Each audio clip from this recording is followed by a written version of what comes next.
What's up, guys, and welcome to Friday Flights, Portable Bluetooth Speaker Edition.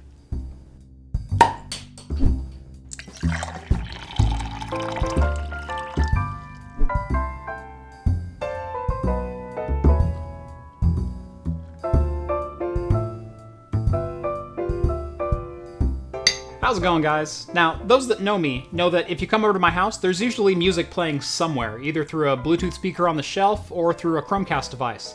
Which is why when Tronsmart reached out to me and asked if I wanted to review a couple of their Bluetooth speakers, I jumped at the chance. So, today we're going to be taking a look at the Tronsmart Mega, and this guy, which doesn't seem to have a product name, so we're just going to call it the Tronsmart Mini. Starting with the larger of the two, the Tronsmart Mega is a Bluetooth 4.2 portable speaker featuring NFC and a whopping 40 watts of power out of its dual drivers and a single subwoofer. It also boasts a 15-hour battery life out of dual 3300 mAh batteries. For its size, the speaker is actually just a bit hefty for my liking, weighing in at just under 1.5 pounds. The most predominant feature on the front of it is the Tronsmart logo on the speaker grille, which wraps around all four sides of the unit and gives it a nice polished look. The top features a matte black touch panel with volume controls and audio control buttons, as well as an NFC contact pad for connecting your smartphone. Around the backside, you'll find an aux-in 3.5mm jack, on-off switch, micro SD card slot for onboard media playback, as well as the micro USB charging port. On the bottom, there's two rubber feet which seem to keep the unit in place very nicely. If you're someone who makes or receives a lot of phone calls around your house, or you simply like chatting with Siri on a pretty regular basis, there's also a built-in microphone on this, which does a surprisingly good job, even in a fairly echoey room. So, how was it to actually use the Tronsmart Mega? Well, connecting to it was very simple with my smartphone. I simply added it as a discoverable device under Bluetooth, or to connect with NFC, I touched my smartphone to the top of it and it synced right up. Simple as could be. Yeah, but I asked about using it. Yeah, turning it on was as simple as a flip of a switch on the back, and it automatically connected to my smartphone and started playing music. It was pretty seamless. Okay, but it's a speaker. How did it sound? Turning it off was just as easy. That same switch turns it off too. It's pretty cool. Okay, but how did it sound? Now, the touch controls aren't great. They're not the most accurate things in the world, although they do work well enough. How does it sound? You're not going to let that go, are you?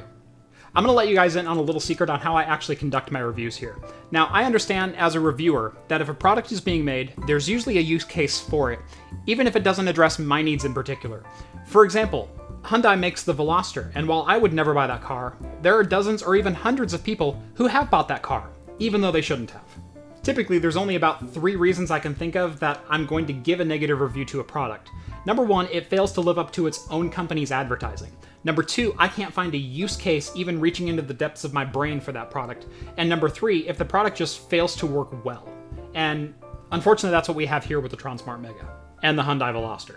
I'm going to start off with the Tronsmart Mega is loud, and I mean really loud. Like, I couldn't turn it up past 40% indoors because it was starting to hurt my ears. Unfortunately, I also couldn't turn it up past 40% because it was also starting to distort the speakers in here. Now, to its credit, this is advertised as an outdoor speaker. That being said, I should still be able to use it indoors. It should still be a fine speaker, and to me it's just not. For starters, the volume control is so fiddly that it's either almost unhearable or ear bleeding, just with one tap one way or the other. The touch bar is also so imprecise that simply rolling my finger, just like this, can cause it to jump 2 or 3 clicks on the volume and cause your ears to start bleeding. If you wanted to use the Tronsmart Mega outdoors, there's nothing stopping you from doing that, and it does certainly get loud enough. However, again, be warned, above 40%, it does start to distort. My concern with this is there's no weather resistance rating to this, so if it's a little bit misty or raining, or even slightly humid like it is in Oregon here right now, I'd be concerned that this isn't going to last very long. Connection-wise over Bluetooth 4.2, I never once lost connection to this, even walking out of line of sight and even walking outside. It held up the entire time. But again, one of those things that'll get you bit in my reviews is not living up to your own advertising. And this boasts virtual 3D sound and DSP, and I don't see any evidence of that. There's no virtual surround sound going on. I have a hard time even getting stereo sound out of this, sitting at any distance, at any angle. Honestly, the audio quality out of this just isn't that great. And for a Bluetooth speaker that's supposed to be a party outdoor Bluetooth speaker, I'm not buying this one.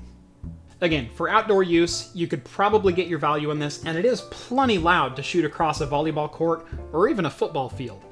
But at $50, I think there's some better options out there that could probably fit your needs a little bit better. Now moving on to the speaker that surprised me, but in a good way, we're going to review the Tronsmart Mini, as I couldn't find any model information on this on the box or on any... It's written on the back of it. All right, now moving on to the Tronsmart Element T4. The aforementioned Tronsmart Mini. I'm still going to call it the Tronsmart Mini, screw it. This speaker surprised the heck out of me. It is a Bluetooth 4.2 speaker, which boasts 6 hours of battery life, which is pretty impressive for a unit this small. It's also a single 3-watt speaker, which means you're only going to get mono sound, although the sound out of it is very crisp and clear, and with a surprising amount of bass. In fact, besides NFC connectivity and longer battery life, I'm having a hard time justifying the $50 price tag of the Mega over the Mini. Element T4. Oh, and did I mention the handy Carabiner clip? And the fact that this thing is IP67 rated, which means I can take this in the dirt and the dust and the wind and the rain and the mist and the humid environments and the shower and expect this to keep on ticking. This one? Not so much. You can also just Carabiner this to your backpack and plug in a microSD card right by the USB charger and listen to your tunes on the go without draining your smartphone battery. Very cool little device, especially being that it's only $15. So how do we wrap this one up with a nice big bow? The Tronsmart Mega. At $50, I'm having a hard time finding a need for this one.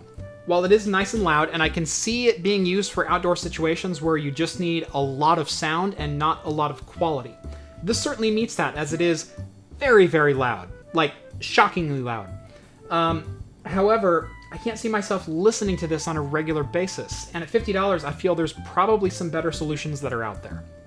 The Tronsmart Mini, on the other hand, at only $15, this is impulse purchase territory. It's IP67 rated, 6 hours of battery life, and it sounds actually really good, and I didn't find any distortion anywhere in its volume range. So this, buy it only if you need to blast music 30 yards or more. This one, go buy it now. I love this thing.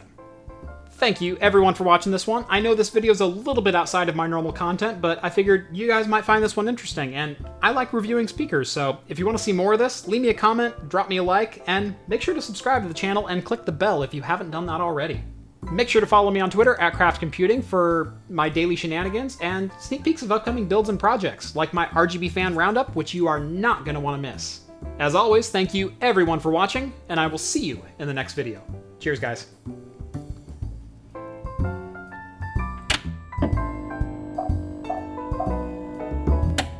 Make sure to follow me on Twitter at Craft Computing to keep up with my daily shenanigans, and also get sneak peeks of upcoming builds and projects, like my upcoming RGB fan roundup. You're not going to want to miss that one.